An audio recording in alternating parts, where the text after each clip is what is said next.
नमस्कार मित्रों, मैं मंत्राज स्टडी सर्कल से एसपी सिंह आपका हार्दिक स्वागत करता हूं। तो दोस्तों, हमने लास्ट वीडियो में देखा था जो UP triple S C PET की एग्ज़ाम को देखते हुए काफ़ी महत्वपूर्ण हमने एक वीडियो बनाया था जिसका नाम था भारत का भौतिक स्वरूप।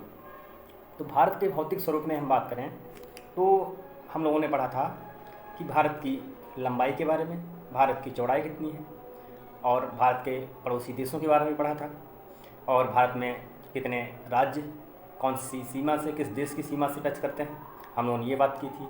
सबसे जो भारत की जो लंबी सीमा कौन सी है और तटीय सीमा कितनी है, और हम लोगों ने बात की थी कि भारत की जो संस्कृति क्या है उसके बारे में बात की थी, लंबाई और चौड़ाई के बारे में बात की थी। तो आज हम लोग उसके आकार आज हम लोग जो है एक नया टॉपिक शुरुआत करने जा रहे हैं जिसका नाम है भारत की प्रमुख नदियाँ। तो भारत की प्रमुख नदियों की अगर बात करें तो भारत की प्रमुख नदियों में अगर हम लोग बात करें तो भारत की जो नदियाँ हैं वो लगभग कुल मिला के भारत में छोटी और बड़ी नदियों को मिलाया जाए तो कुल 4000 नदियाँ हैं। भारत में 4000 नदियाँ हैं, इसीलिए भारत को नदियों का देश भी कहा जाता है। अगर आर्थिक दृष्टि से देखें तो नदियों का आर्थिक दृष्टि और राजनीतिक दृष्टि काफ़ी महत्वपूर्ण है। तो नदियों में हम लोग सबसे पहले आइए शुरुआत करते हैं उत्तर भारत की नदियाँ। उत्तर भारत की नदियों में कुछ प्रमुख नदियों के बारे में पढ़ेंगे। जैसे कि हम लोग बात करें कि तो भारत में कुछ नदियाँ ऐसी हैं जो प्राचीन काल से बहती आ रही हैं। जैसे कि हम लोग बात करें हिमालय पर्वत की नदियाँ, तो हिमालय पर्वत में जैसे आपको ये दिख रहा है, तो हिमालय पर्वत की जो नदियाँ हैं ये इनका बहुत हमारे वेदों और पुराणों में भी इनका वर्णन है। तो इसकी दृष्टि से देखें तो हमारा देश नदियों का कहते हैं कि महाद्वीप या नदियों का देश भी कहा जाता है। तो नदियों की दृष्टि से हम लोग देखें सबसे पहले जो हिमालय हमारा है, हिमालय में बहुत सारी नदियाँ आज भी हिमालय से निकलती हैं। और हम लोग इस बात करें तो यहीं पर एक कहते हैं सागर था, प्राचीन काल में एक यहाँ पर सागर था जिसको हम लोग टेथिस सागर के नाम से जानते हैं। इसको हम लोग इसके नाम से टेथिस सागर के नाम से जानते हैं। तो टेथिस सागर में तीन नदियाँ प्रमुख नदियाँ थीं जो कि टेथिस सागर में गिरती थी। ये हिमालयी नदियाँ थीं, लेकिन जो हमारा हिमालय है उसका उत्थान धीरे धीरे हुआ, इसीलिए उसको हम लोग युवा वलित पर्वत भी कहते हैं। तो भारत जो है नदियों की दृष्टि से देखा जाए तो भारत की प्रमुख नदियाँ, उत्तर भारत की प्रमुख नदियाँ और दक्षिण भारत की प्रमुख नदियाँ, कुल मिला के नदियों की दृष्टि से बात करें तो छोटी और बड़ी नदियाँ जो हैं वो 4000 नदियाँ लगभग भारत में बहती हैं। लेकिन कुछ हम लोग जो है जो महत्वपूर्ण नदियाँ हमारे एग्जाम की दृष्टिकोण से देखते हुए उन नदियों को हम लोग उसके बारे में पढ़ेंगे। तो आइए हम लोग एक बार फिर चर्चा करते हैं नदियों के बारे में। तो उत्तर भारत की नदियाँ हम लोग बात करें तो यहाँ पे एक टेथिस भूसन्नति, इसको हम लोग के सिद्धांत है जो टेथिस भूसन्नति, एक टेथिस सागर यानी हमारा जहाँ पे हिमालय है वहाँ पे हज़ारों वर्ष पूर्व टेथिस सागर था। उस टेथिस सागर से तीन नदियों का वो नदी जो थी सारी तीन नदियाँ जो प्रमुख हैं हमारी भारत की, जिसको हम लोग कहते हैं इंडस, बात करें इंडस, उसके बाद में जिसको सिंधु बोलते हैं, फिर उसके बाद में सतलज, उसके बाद में ब्रह्मपुत्र।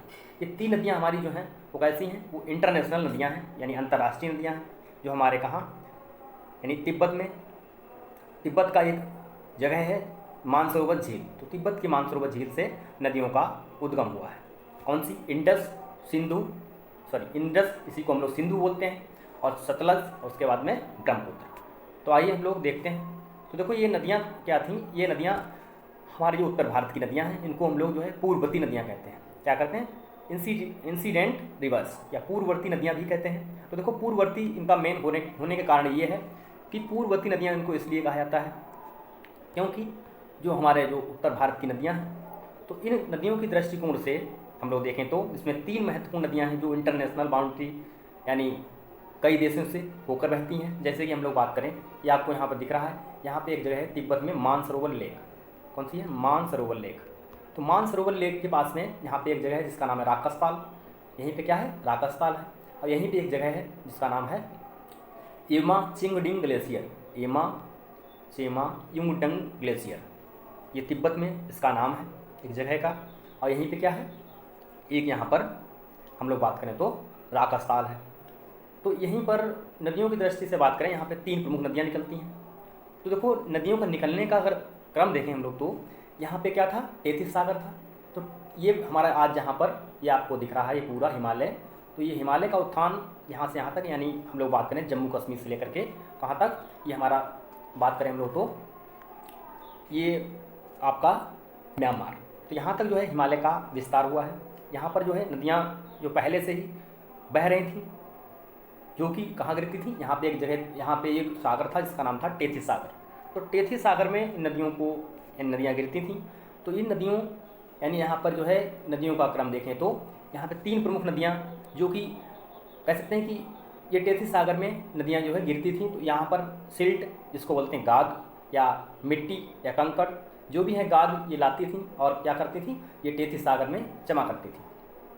तो ये नदियाँ धीरे धीरे क्या हुआ, टेथिस सागर में कह सकते हैं कि यहाँ पर deposition of soil and sand, मिट्टी और कह सकते हैं कि बालू, धीरे धीरे रेत जमा होती रही, जिसके कारण जो है हमारे हिमालय का उत्थान हुआ और धीरे धीरे हिमालय ने क्या किया, बृहद आकार ले लिया। तो इस बृहद आकार को देखते हुए लेकिन यहाँ पे क्या हुआ, ये नदियाँ हमारी जो थीं, तो इन्होंने क्या किया, धीरे धीरे अपनी रास्ता नहीं छोड़ी। ये क्या हुआ, धीरे धीरे अपनी रास्ता नहीं छोड़ी। रास्ता नहीं छोड़ी तो क्या हुआ, जैसे जैसे हिमालय का उत्थान हुआ तो वहाँ पर क्या हुआ, हिमालय में ही हमारी जो नदियाँ थीं वो लगातार बहती रहीं और हिमालय का उत्थान हुआ। तो यहीं पर जो है गाज का निर्माण हुआ। जैसे मान लीजिए ये आपका पर्वत है, ये आपका पर्वत है, ये बीच में क्या हुआ, गाज का निर्माण हो गया। ये गाज का निर्माण कैसे होता है, आइए हम लोग समझते हैं।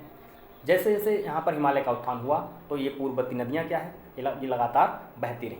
नदियों जब अपना उन्होंने रूप और अपना जो है आकार उन्होंने नहीं बदला, तो जिस कारण जो है यहाँ पर गाज का निर्माण हुआ। तो जैसे कि हम लोग बात करें, यहाँ पे एक जगह है सिंधु, जम्मू कश्मीर में एक जगह है जिसका नाम है सिंधु रिवर। कौन सी रिवर निकलती है, सिंधु रिवर। यहीं पर एक गाज का निर्माण किया जिसका नाम था सिंधु गाज। क्या बोलते हैं, सिंधु गाज, इसको हम लोग सिंधु गाज कहते हैं। और एक यहाँ पर ये ब्रह्मपुत्रा यहाँ से नदी निकली। यहाँ पे नदियाँ क्या थी, ये इसका उत्थान होने के कारण नदियाँ 3 नदियाँ विभाजित हो गई। यहाँ पे 3 जो है नदियाँ विभाजित हो गई। तो अगर हम लोग नदियों की दृष्टि से देखें, सबसे पहले तो ये आपकी इंडस निकल रही है और यहाँ पे ये आपकी ब्रह्मपुत्रा आ रही है और ये आपकी जो है इधर अगर ये बात करें हम लोग तो यहाँ पे सतलज जा रही है। तो ये प्रमुख जो नदियाँ हैं हमारी 3 प्रमुख नदियाँ हैं। तो यहाँ पे जगह क्या थी, मानसरोवर लेक, ये आपकी मानसरोवर लेक, मानसरोवर झील, इस झील से नदियों का उद्गम हुआ, जिसमें सिंधु का उद्गम चेमा युंगडिंग ग्लेशियर, उसके बाद में सतलज का उद्गम जो आपका राकस्थल से, फिर ब्रह्मपुत्र का उद्गम, यहाँ से ये भी राकस्थल से इसका उद्गम हुआ, इसको बोलते हैं मानसरोवर लेक। तो नदियों की जो अगर हम लोग रूपरेखा देखें तो इंडस नदी जो है यहाँ पर एक गाज का निर्माण करती है। ये क्या करती है, गाज का, हिमालय का उत्थान होता रहा लेकिन नदी ने अपना रूप और आकार नहीं बदला, जिसके कारण क्या हुआ, एक गाज का निर्माण हुआ जिसको हम लोग बोलते हैं सिंधु गाज। क्या बोलते हैं, यहाँ पे है ये सिंधु गाज है। उसके बाद में धीरे धीरे अगर हम लोग बात करें ब्रह्मपुत्र का, ब्रह्मपुत्र रिवर जो है इसने भी क्या किया, अपना एक जगह नहीं बदली। तो ये भी क्या हुआ, यहाँ पर इसने जो है ये आपको अरुणाचल प्रदेश में इसने दिहांग और देवांग गाज का निर्माण किया। अब देखो गाज क्या है, अब गाज का जो निर्माण हुआ हम लोगों ने देखा तो ये आपकी ये जगह जो है कट जाती है। जैसे ये पहाड़ी है, ये पहाड़ी का जो है कटा हुआ हिस्सा, तो हम लोग उसको बात करें तो ये जैसे ये पहाड़ी है और यहाँ पर नदियों ने क्या किया, ये नदियाँ लगातार बहती रहीं तो यहाँ पर जो है ऐसे ये स्थान काट दिया पूरा। तो जब काट दिया तो यहाँ पर जो है एक आई आकार की घाटी का निर्माण हुआ, जहाँ पर गाज का निर्माण होता है, इसको हम लोग कैनियन बोलते हैं। तो ये गाज जो है इस गाज में इसने एक रूप ले लिया, इसको बोलते हैं हम आई आकार की घाटी, इसको आई आकार की घाटी बोलते हैं। तो कहाँ पर हम लोगों ने देखा, सिंधु में, यहाँ पर जो है, और ये आपका जो है अरुणाचल प्रदेश में, यहाँ पे जो है अरुणाचल प्रदेश में दिहांग गाज और सिंधु में सिंधु गाज का निर्माण किया, इसको हम लोग जो है आई आकार की घाटी भी बोलते हैं। तो जो है हम लोगों को पूछा जाए, अगर एग्जाम में पूछा जाए कि आई आकार की घाटी किसको कहते हैं, तो आई आकार की घाटी क्या है, जहाँ पर पूर्ववर्ती नदियाँ अपना रूप और आकार नहीं बदलती हैं और पहाड़ी को काट करके एक आई आकार की घाटी का निर्माण कर दिया। तो ये क्या था, हम लोगों ने समझा नदियों की रूपरेखा, जिसकी 3 प्रमुख नदियाँ थीं, जो क्या है, ये भारत की, यानी कह सकते हैं कि भारत से भी निकलती हैं। अब ये हमारी कहाँ से, चाइना से, और जो है आपकी बात करें तिब्बत। तो ये हमारे इंटरनेशनल अंतर्राष्ट्रीय सीमा से नदियाँ निकलती हैं, तो कई देशों से होकर जाती हैं, इसीलिए इसको अंतर्राष्ट्रीय नदियाँ भी कहते हैं। तो हम लोग बात करें सबसे पहले, आइए जो हिमालय की नदियाँ हैं उनको हम लोग दो भागों में बांटेंगे। कुछ तो आपकी जो है जो नदियाँ हमारी प्रमुख हैं, अगर पूरी भारत की नदियों की बात करें तो यहाँ पे दो प्रकार की नदियाँ, एक तो प्रायद्वीपीय भारत की नदियाँ, तो हम लोग ये देख रहे हैं आपको, इसके नीचे की जो नदियाँ हैं जो प्रायद्वीपीय नदियाँ हैं, और इसके ऊपर की नदियाँ हैं ये कौन सी हैं, ये हमारी जो है हम लोग बात करें हिमालयी नदियाँ हैं। तो आइए हम लोग हिमालय की नदियों के बारे में बात करते हैं। तो हिमालय की नदियों के बारे में बात करें अगर, तो अगर हिमालय की नदियों की बात करें तो हिमालय की नदियों में हम लोग अगर देखें तो ये यहाँ से निकलती है कौन सी, सबसे पहले बात करें सिंधु की। तो सिंधु रिवर जो है ये निकलती है सीधे कहाँ से, या मैंने बताया आपको जो है चेमा यंगडिंग ग्लेशियर से। तो यहाँ से ये जगह मैंने बताई थी आपको, मानसरोवर लेक, राजस्थान, और यहाँ पर क्या था, चेमा यंगडिंग ग्लेशियर। तो चेमा यंगडिंग ग्लेशियर से निकलती है कौन सी, आपकी सिंधु। तो सिंधु में ही बात करें हम लोग जो है, सिंधु की कुछ सहायक नदियाँ हैं, तो जो कि जिनका उद्गम आपका जो है, एक नदी जो है वो आपकी कहाँ से निकलती है, सतलज। तो सतलज जो है आपकी जो देखा होगा आपने, तो ये पंजाब से होते हुए, और ये कहाँ से, एक ये जगह है आपकी पाकिस्तान में जिसको बोलते हैं मिठानकोट। तो यहाँ पर जो है पाकिस्तान में मिठानकोट से मिल जाती है। ऐसी ही और इसकी जो आपकी चार प्रमुख नदियाँ हैं जो पंजाब में, और कुछ तो तीन नदियाँ जो हैं, ये हमारा दिख रहा है आपको, ये तीन नदियाँ जो हैं आपको दिख रहा है हिमाचल प्रदेश।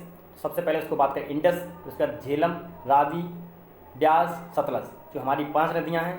तो जिसमें 3 नदियाँ हमारी जो क्या है, ऊपर की 3 नदियाँ झेलम और रावी और ब्यास, ये नदियाँ जो हैं हिमाचल प्रदेश के रोहतांग दर्रे से निकलती हैं।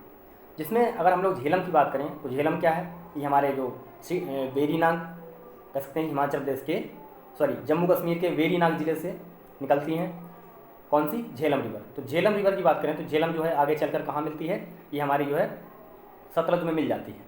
और झेलम जो है इसी नदी के किनारे जो है हमारा क्या बसा हुआ है, हमारा कह सकते हैं झेलम नदी के किनारे ही श्रीनगर शहर बसा हुआ है, जो कि इसको हम लोग जो है श्रीनगर काफ़ी हमारे देश का सुंदरतम शहर है, और ये किस नदी किनारे है, झेलम नदी किनारे जो है। उसके बाद में बात करें हम लोग जो है तो सिंधु, अगर सिंधु की बात करें हम लोग तो सिंधु में हम लोग बात करेंगे तो इसकी जो कुछ सहायक नदियाँ मैंने बताई आपको 5 नदियाँ हैं। तो इसको हम लोग क्या बोलते हैं हम लोग, जो इसकी सहायक नदियाँ हैं। तो जैसे कि हम लोग बात करें, ये आपकी सिंध, फिर झेलम, फिर उसके बाद में फिर कौन सी, चिनाब, रावी, ब्यास और सतलज। तो यहाँ पे जो सारी नदियाँ हैं कहाँ मिलती हैं, ये आपकी मिठानकोट में, कहाँ मिलती है, पाकिस्तान में मिठानकोट जगह है जहाँ पर जो है उसके बाएं तट पर ये नदियाँ मिलती हैं। तो अगर नदियों की दृष्टि से बात करें तो इनका जो है, जो हम लोग बात करें कि उत्तर से दक्षिणतम, इसका दक्षिण क्रम जो है, तो सिंधु सबसे पहले आपको दिख रहा है सिंधु, फिर उसके बाद में झेलम, उसके बाद में चिनाब, जैसे कि हम लोग देखते हैं ये आपको दिख रहा होगा सिंधु, उसके बाद में फिर कौन सी है, झेलम, फिर उसके बाद में चिनाब, उसके बाद में रावी, उसके बाद में ब्यास, उसके बाद में सतलज। तो ये 5 नदियाँ हैं। इन 5 नदियों को पंजाब में पंचनद के नाम से जाना जाता है। क्या जाना जाता है, पंचनद के नाम से जाना जाता है। तो मैंने बताया तो आपको जो है, जो आपकी जो सिंधु रिवर है, यहीं पर आप जो ये देख रहे हैं आप श्रीनगर में, इसको हम लोग जो है सिंधु या इंडस की बस की बात करें तो यहीं पे एक शहर है लेह शहर। तो लेह जो है सिंधु नदी के किनारे बसा हुआ प्रमुख शहर है। और हम लोग कुछ इसकी जो प्रमुख कह सकते हैं कि ट्रिब्यूटरी रिवर्स या सहायक रिवर्स की हम लोग आज बात करेंगे। तो इसमें देखें सबसे पहले हम लोग देखें झेलम। तो झेलम को हम लोगों ने देखा कि ऊपर झेलम जो है इसके नदी के किनारे है, कौन सा शहर बसा हुआ है, इसको बोलते हैं श्रीनगर। और जो आपकी बात करें इंडस, उसके किनारे कौन सा है, लेह शहर है। तो श्रीनगर की बात करें तो ये किस नदी किनारे है, ये आपका जो है ये झेलम नदी के किनारे है। कौन सा, झेलम नदी किनारे है आपका श्रीनगर। तो उसके बाद में हम लोग और बात करें तो झेलम को हमारे जो वैदिक सभ्यता में बात करें तो झेलम का दूसरा नाम है वितस्ता, इसको वितस्ता के नाम से भी जानते हैं। उसके बाद में हम लोग अगर बात करें चिनाब, तो चिनाब रिवर जो है वो कैसी रिवर है, ये हमारी जो है इसको हम लोग अस्किनी बोलते हैं। क्या बोलते हैं इसको वेदों में, वैदिक काल में इसको नाम दिया गया, इसको हम लोग बोलते हैं अस्किनी। तो ये अगर बात करें हम लोग जो है, देखो सिंधु, इसकी एक और प्रमुख बात हम लोग देख लें कि सिंधु रिवर जो है इसके तहत एक समझौता हुआ 1960 में एक समझौता हुआ, जिसको हम लोग बोलते हैं सिंधु समझौता, जिसमें ये कहा गया कि 3 प्रमुख नदियाँ हमारी हिमाचल प्रदेश से निकलती हैं।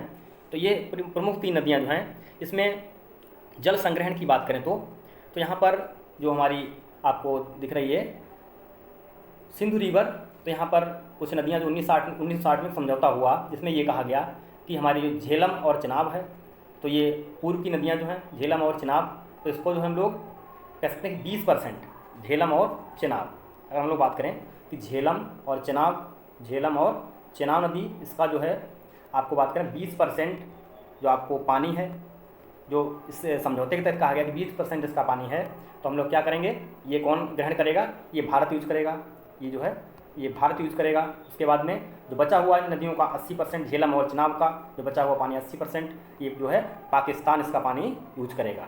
तो ये सिंधु समझौते के तहत 1960 में यह निर्णय किया गया, यह डिसीजन लिया गया। उसके बाद में नेक्स्ट नदियों की बात करें तो जो है 3 नदियाँ हमारी, और जिसमें सिंधु और सतलज नदी, इसमें क्या किया गया, सिंधु और सतलज और ब्यास, इस नदी जो है यहाँ पर इसका भी जो है कह सकते हैं कि जो 80% कहा गया कि 80% पानी जो है वो भारत यूज करेगा। उसके बाद में 20% पानी कौन, पाकिस्तान यूज करेगा। तो इन नदियों में हम लोग बात करें तो यहाँ पर तो हमारी जो है इन नदियों का एक जो सिंधु का समझौता हुआ, इसमें सहायक नदियाँ जो हमारी 3 कहाँ से निकलती हैं, जो आपकी हिमाचल प्रदेश से, उसमें कहा गया कि उसका 20% पानी कौन यूज़ करेगा, पाकिस्तान यूज़ करेगा। उसके बाद में जो उसका बचा हुआ 80% पानी इंडिया यूज़ करेगा। तो ये क्या था हमारा सिंधु समझौता, यानी पूछा जा सकता क्वेश्चन कि सिंधु समझौता पाकिस्तान के साथ कब हुआ, तो ये 1960 यानी 1960 ईस्वी में हुआ। तो ये हमारा एक महत्वपूर्ण क्वेश्चन था। उसके बाद में आइए हम लोग बात करें, तो इसमें हम लोग बात करते हैं, तो इसमें अगर हम लोग बात करें तो सबसे पहले झेलम, तो झेलम को किस नाम से जाना जाता है, हम लोगों ने देखा वितस्ता के नाम से जाना जाता है। तो इसका जो उद्गम है वो वेरीनाग से, कहाँ से, उद्गम इसका जो है वेरीनाग से। उसके बाद में हम लोग बात करें तो वेरीनाग पीर पंजाल से, कहाँ से, वेरीनाग पीर पंजाल से इसका उद्गम होता है। तो ये क्या है, ये एक नौकागम्य क्षेत्र है जहाँ पे अनंतनाग से बारामूला, कौन सी रिवर, जो झेलम की बात करें हम लोग, तो यहाँ पे जो झेलम रिवर है तो यहीं पे अनंतनाग और एक बारामूला जो शहर है तो क्या है वहाँ पर, तो नौकागम्य झीलें यानी झील है। तो कौन सी, शेषनाग और बेरीनाग, तो वहाँ पर जो है उसका जो है नाव चलाई जाती है। जो नाव चलाई जाती है उसको हम लोग शिकारा और बजरे के नाम से जानते हैं। तो उन नाव जो हमारी नौकाएँ हैं तो उन नौकाओं के ऊपर सब्जियों की खेती की जाती है, तो जिससे जो है वहाँ के लोगों को काफ़ी जो है, जो झेलम श्रीनगर के लोग हैं वहाँ क्या करते हैं, ये सब्जियों का उत्पादन करते हैं। इस नदी पर, झेलम नदी पर जो है हम लोग बात करें कौन सा शहर था, श्रीनगर, तो वहाँ के लोगों को सब्जियों का उत्पादन होता है और जो है सब्जियों की उपलब्धता वहीं पर आसानी से हो जाती है। तो हम लोग इसकी बात करें तो इसकी सहायक नदी है, जो सहायक नदी है झेलम की, वो कौन सी है, वो किशन गंगा रिवर है। वो केवल एक इसकी सहायक नदी है जो कि जिसको हम लोग किशन गंगा बोलते हैं। और अगर नेक्स्ट रिवर की बात करें तो हमारा चिनाव, अगली रिवर कौन सी है, चिनाव, ये बीच में यहाँ पे ये झेलम थी, उसके बाद में ये कौन सी, चिनाव, ये झेलम आपकी हो गई, उसके बाद में ये चिनाव। तो चिनाव की हम लोग बात करें तो चिनाव रिवर, इसको हम लोग जो है वैदिक युग में इसका नाम दूसरा अस्किनी हमको मिलता है, क्या मिलता है, अस्किनी, तो यानी अस्किनी नाम से इसको दूसरा नाम इसका चिनाव का अस्किनी। और ये हिमाचल प्रदेश से रोहतांग दर्रे से निकलती है, जिसको देखो हिमाचल प्रदेश में चंद्रभागा के नाम से जाना जाता है, चंद्रभागा। तो चंद्रभागा, चंद्र और भागा 2 धाराओं का उद्गम, आगे चलकर जो है दोनों नदियाँ एक ही में मिल जाती हैं, तो आगे इसका नाम क्या हो जाता है, इसका नाम जो है चिनाव हो जाता है, इसको हम लोग अस्किनी के नाम से जानते हैं। तो इसकी जो लंबाई की बात करें चिनाव की, वो लगभग 180 किलोमीटर है। नेक्स्ट बात करें हम लोग रावी, तो नेक्स्ट रावी जो है, जो रावी रिवर की बात करें तो रावी जो है इसको हम लोग जो है वैदिक काल में परसनी के नाम से भी जानते हैं। तो हमारी ये कौन सी रिवर, परसनी के नाम से भी जानते हैं, या इसको इरावती भी कहते हैं, परसनी या इरावती, कौन सी रिवर, तो हमारी जो रावी रिवर जो है वो हमारी परसनी या इरावती के नाम से भी इसको हम लोग जानते हैं। तो ये हिमाचल प्रदेश के कहाँ, कांगड़ा डिस्ट्रिक्ट कुल्लू से निकलती है, कौन सी, रावी रिवर, जिसकी लंबाई जो है वो कितनी है, उसकी लंबाई जो है, अगर लंबाई की हम लोग बात करें तो उसकी लंबाई कितनी है, वो आपकी बात करें 25 किलोमीटर है। तो जो इसकी लंबाई की बात करें तो ये कितनी है, 725 किलोमीटर है। नेक्स्ट हम लोग बात करें ब्यास, तो ब्यास रिवर जो है इसको हम लोग जो है ये देखेंगे ब्यास है, तो ब्यास रिवर को हम लोग किस नाम से जानते हैं, इसका जो दूसरा नाम विपाशा है, क्या नाम है, विपाशा। तो ब्यास रिवर इसका दूसरा नाम यानी विपाशा है। तो सतलज की ये क्या है, ये भी एक कह सकते हैं कि जो सहायक रिवर, किसकी, सतलज की एक सहायक रिवर है। कौन, ब्यास। तो ये रोहतांग दर्रे से एकमात्र सतलज की सहायक कौन सी है, यही है आपकी ब्यास रिवर, जिसको हम लोग पिपासा के नाम से जानते हैं। तो ये क्या होता है कि इसका जो हम लोग उद्गम की बात करें तो रोहतांग दर्रा, ब्यास कुंड और हिमाचल प्रदेश से इसका उद्गम होता है। इसकी लंबाई जो है वो कितनी है, 470 किलोमीटर है। इसकी लंबाई 470 किलोमीटर है। तो ये हमारी जो है ब्यास की बात हो गई। उसके बाद में नेक्स्ट रिवर आपकी सतलज। तो ये आपकी ब्यास के बाद में सतलज। तो सतलज की अगर इंपॉर्टेंट बात करें, हम लोग बात करें इसको, हम लोग जो है इसको सतलज को जो शतुद्री के नाम से भी जानते हैं। दूसरा नाम इसको जो है वैदिक काल में क्या मिलता है, शतुद्री। शतुद्री जो है ये क्या, मानसरोवर लेक, हमने बताया था आपको यहाँ पर मानसरोवर झील के निकट शिवकीला दर्रे से भारत में प्रवेश करती है। शिवकीला हिमाचल प्रदेश यहाँ से जो है भारत में प्रवेश करती है। और ये इधर जो है सतलज कहाँ मिलती है, आगे जाकर के सिंधु से मिलती है। तो इसकी जो सहायक की बात करें तो सतलज की एकमात्र सहायक नदी, इसका नाम स्पीति, हिमाचल प्रदेश में स्पीति रिवर, जो कि हिमाचल प्रदेश में हम लोग उसको जो है सहायक रिवर के रूप में जानते हैं। उसके बाद हम लोग बात करें अगर, देखो भाखड़ा नागल बांध, तो ये कहाँ पर है, ये भी हमारा जो है सतलज रिवर पर है। कौन सा, भाखड़ा नंगल डैम। तो भाखड़ा नागल डैम सतलज रिवर पर है। तो हम लोगों ने देखा तो हमारी उत्तर भारत की जो सिंधु रिवर है उसके बारे में चर्चा की, उसकी जो सहायक नदियाँ हैं उसके बारे में चर्चा की हम लोगों ने। तो नेक्स्ट हम लोग बात करेंगे अगली जो रिवर आपकी है उसकी हम लोग बात करेंगे। तो ये हमारा, इसको हम लोग सिंधु तंत्र भी बोलते हैं। इसकी कई नदियाँ हैं तो इसीलिए इसको हम लोग सिंधु तंत्र के नाम से भी जानते हैं। जो इंडस रिवर है उसको सिंधु नदी के तंत्र के नाम से भी जानते हैं। तो आइए नेक्स्ट बात करें हम लोग जो है, अब देखो भारत की जो हमारी जो प्रमुख नदियाँ हैं उसमें एक नदी आती है गंगा। कौन सी रिवर है, गंगा। तो गंगा नदी की बात करें तो गंगा जो है हमारे वो भारत से निकलती है। तो गंगा नदी जो है इसका जो उद्गम, अगर उद्गम की बात करें तो उसका उद्गम होता है गंगोत्री ग्लेशियर। कहाँ से, गंगा नदी का उद्गम जो है वो गंगोत्री ग्लेशियर होता है। ये गंगोत्री ग्लेशियर होकर के ये सीधे कहाँ जाती है, ये आपके जो है हम लोग कह सकते हैं कि बांग्लादेश में प्रवेश करती है। जो गंगा रिवर आपकी है वो गंगोत्री ग्लेशियर से निकलकर और कहाँ जाती है, ये आपकी जो है ये बांग्लादेश में प्रवेश करती है। बांग्लादेश में जाकर यहाँ पर दो तरीकाओं में बढ़ जाती है, हुगली और भागीरथी। तो उसको जो हम लोग बंगाल में ये गंगा जो है हमारी भागीरथी के नाम से भी जानी जाती है और दूसरी इसकी धारा की जो है हुगली के नाम से जानी जाती है। दो तरीकाओं में बढ़ करके ये बंगाल की खाड़ी में गिरती है। तो गंगा नदी की लंबाई की बात करें तो इसकी लंबाई है 2525 किलोमीटर।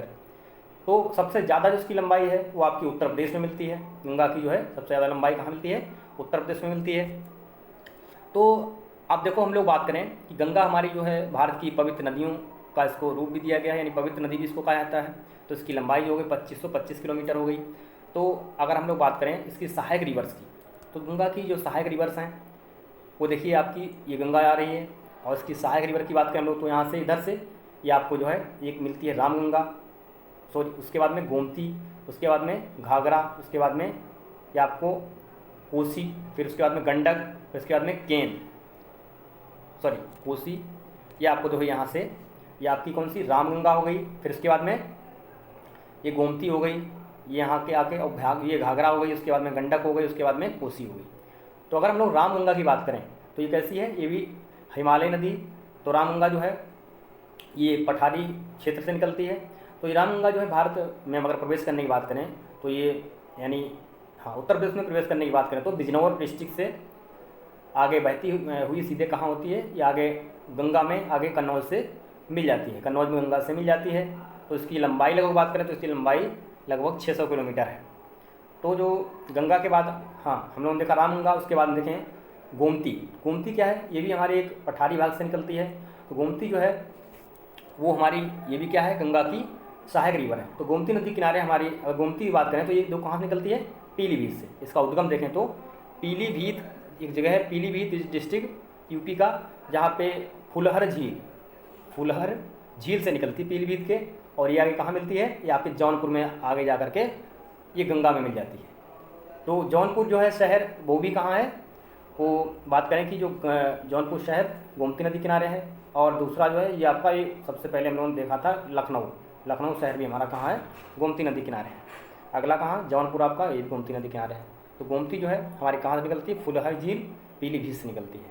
उसके बाद हम लोग बात करें अगली अगर घाघरा, तो घाघरा क्या है, तो घाघरा ये भी एक हमारी कह सकते हैं कि गंगा की काफ़ी बड़ी जो है सहायक रिवर है, और ये भी कहाँ निकलती है, नेपाल से निकलती है। उसके बाद में घाघरा में ही एक जगह है, सॉरी एक जो नदी है दूसरी, वो मिलती है आपकी बाराबंकी के निकट। कौन सी रिवर है, वो आपकी सरयू रिवर। सरयू जो है शारदा, तो इसको हम लोग जो है घाघरा में मिल जाती है। उसके बाद आगे चल करके ये कहाँ सीधे फैजाबाद अयोध्या, तो अयोध्या में इसको सरयू के नाम से जानते हैं शारदा को। तो ये हमारी सरयू नदी किनारे क्या कौन सा शहर बसा हुआ है, अयोध्या बसा हुआ है। आगे चल कर ये कहाँ मिलती है, गंगा में मिल जाती है।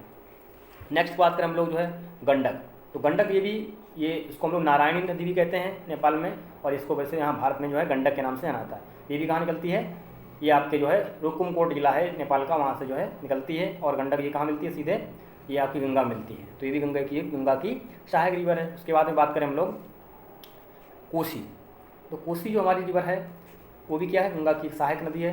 कोसी जो है हमारे, कोसी को बिहार का शोक भी कहा जाता है। कोसी नदी को बिहार का शोक, इसको बिहार का शोक इसलिए कहते हैं क्योंकि बिहार में यह नदी क्या करती है कि ऊपर से बहुत सारी मिट्टी गाद लाती है, जिसके कारण क्या होता है, इसका रास्ता अवरुद्ध हो जाता है। तो अपना जल क्षेत्र बिहार में ही काफ़ी जगह पर प्रसार कर देती है, जिसके कारण बिहार में बाढ़ आ जाती है। ये बाढ़ के क्षेत्र अचानक जो है बाढ़ आने के कारण इस क्षेत्र को नाम यहाँ पर बिहार में जो है कोसी को क्या कहते हैं, यानी बिहार का शोक कहा जाता है। उसके बाद में गंगा की अगर हम लोग बात करें तो गंगा जो है हमारे, अगर देखो गंगा की एक जो महत्वपूर्ण रिवर है जिसका नाम है यमुना। तो यमुना क्या है, ये इलाहाबाद में गंगा से मिलती है। तो यमुना जो है ये कैसी है, ये हमारी हिमालयी एकमात्र नदी जो कि गंगा से इलाहाबाद में मिलती है, और ये काफ़ी लंबी नदी है सहायक गंगा की। और यहाँ पर इसमें गंगा, तो यमुना की कुछ सहायक रिवर्स हैं।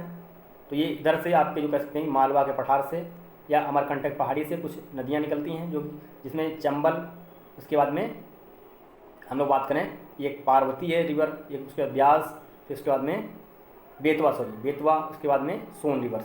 तो ये नदियाँ क्या है, ये हमारी सहायक गंगा की रिवर जो कि प्रायद्वीपीय नदियाँ हैं। ये प्रायद्वीपीय पठार जिसको बोलते हैं अमरकंटक का पठार, जैसे यहाँ पे जो है सोन और नर्मदा नदी भी, नर्मदा इधर से निकल रही है, ये आपकी जो है हम लोग पढ़ेंगे प्रायद्वीपीय भारत में। और कुछ प्रायद्वीपीय नदियाँ जो हैं हमने बताया आपको, इस जैसे आपकी जो हो गई सोन हो गई, टोन्स हो गई, केन हो गई, और उसके बाद चंबल। तो चंबल क्या है, यमुना की प्रमुख सहायक रिवर्स हैं।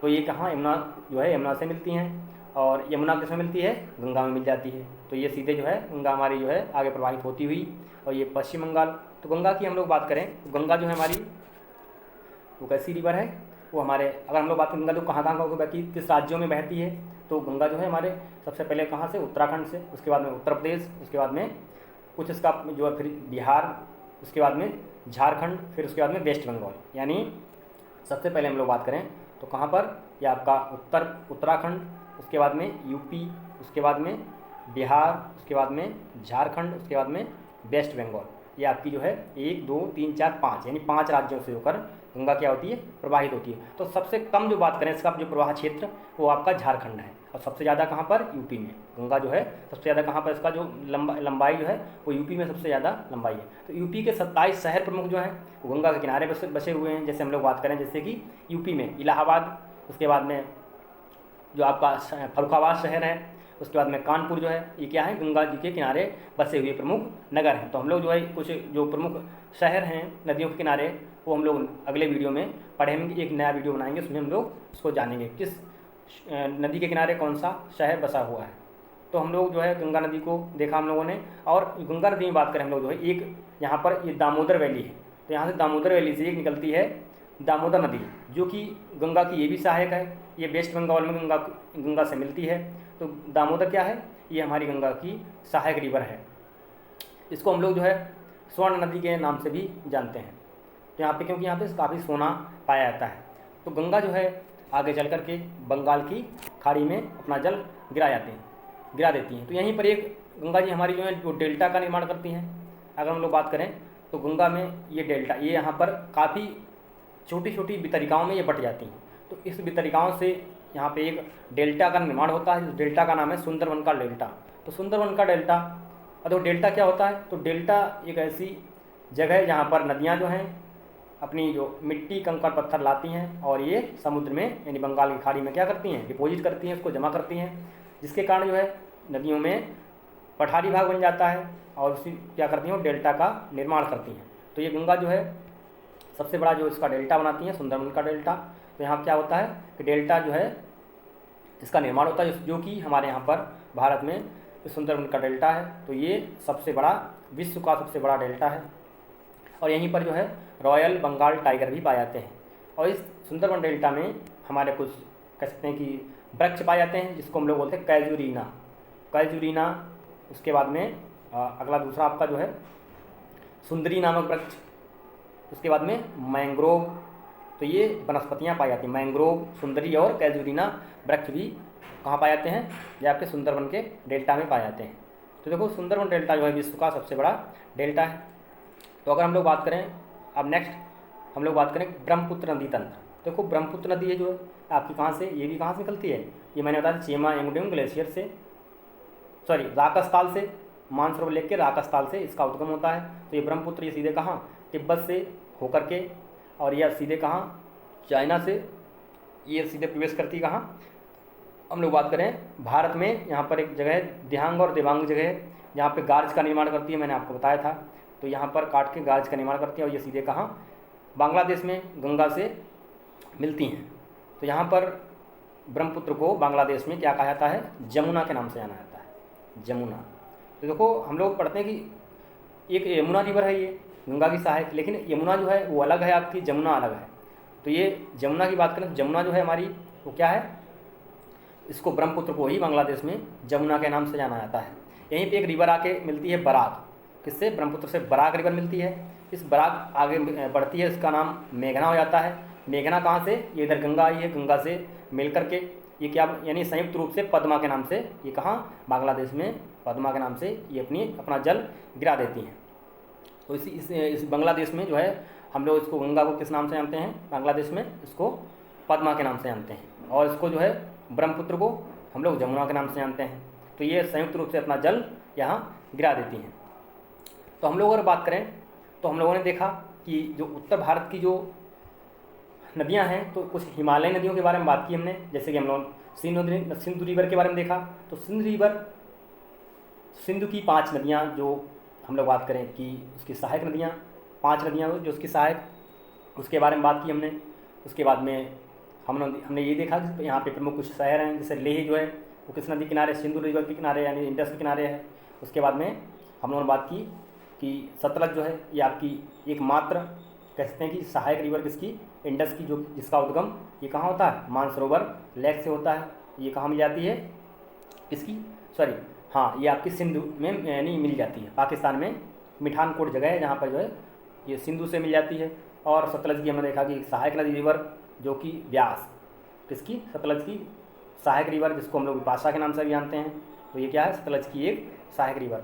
तो ये हम लोगों ने देखा। फिर उसके बाद में गंगा नदी के बारे में देखा। तो गंगा नदी क्या है, ये गंगा नदी उत्तराखंड से निकलकर ये कहाँ सीधे जो है आपके उत्तर प्रदेश में प्रवेश करती हैं, उसके बाद में बिहार में, उसके बाद में झारखंड में, उसके बाद में वेस्ट बंगाल में अपना जल गिरा देती हैं। तो यहाँ पर जो है मैंने बताया आपको सुंदरबन का डेल्टा का निर्माण होता है। यहीं पे रॉयल बंगाल टाइगर पाए जाते हैं और यहीं पे कुछ वृक्ष पाए जाते हैं जो सैलाइन वाटर यानी सैलाइन वाटर में ही ये वृक्ष उगते हैं, जिनको हम लोग कैजुरीना, सुंदरी और तीसरा बात के मैंग्रोव फॉरेस्ट भी कहते हैं। तो मैंग्रोव फॉरेस्ट क्या है, ये देखो मैंग्रोव फॉरेस्ट जो है आपके, ये आपके मान लो वृक्ष हैं, ये मैंग्रोव वृक्ष हैं।